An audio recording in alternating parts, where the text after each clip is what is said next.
At just 22 years old, Alfred Gorham became Wisconsin's only service member to become a Tuskegee Airman. This was a squadron. Yeah. Can you point? This is him right here, right in the middle. Michelle Whaley is the great-grandniece of Alfred Gorham. Alfred went to what was then called Waukesha High School. Graduated with honors from the high school there, and just decided that he wanted to do something more for his country after that. In 1942, Alfred enlisted in the military and became one of the country's first African-American aviators. Before that, black men had been barred from becoming pilots in the military.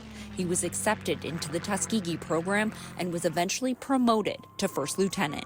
He trained and learned how to fly numerous, I don't even know how many, 7 or 8 different types of planes. And he ended up flying the P-51s when he was in service. He served in Europe and Africa, earning recognition for his flying skills. He was shot down in Hungary and became a prisoner of war in Germany until the end of World War II. Despite his numerous achievements, Michelle found journals from Alfred where he wrote about the racism he endured. How people looked at the black pilots in general very differently. And they were perceived as less than, not as intelligent, not as bright. And I think that was very difficult for him. The Tuskegee Airmen were given the Congressional Gold Medal in 2007.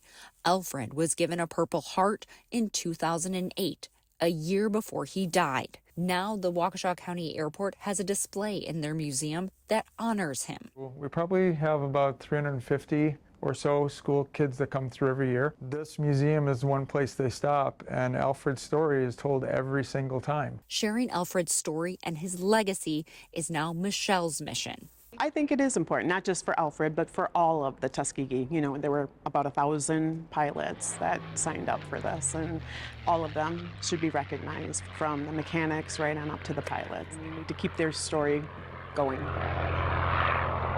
And Alfred's story isn't over. While we were talking to Michelle, she donated these 2 cameras Alfred had while he was in the service to Waukesha County, and we realized there's still film in at least one of the cameras. Now they're working with the Wisconsin Aviation Hall of Fame to get this film developed, and we'll bring you that once they have the photos. In Waukesha, Rebecca Clough, TMJ4 News.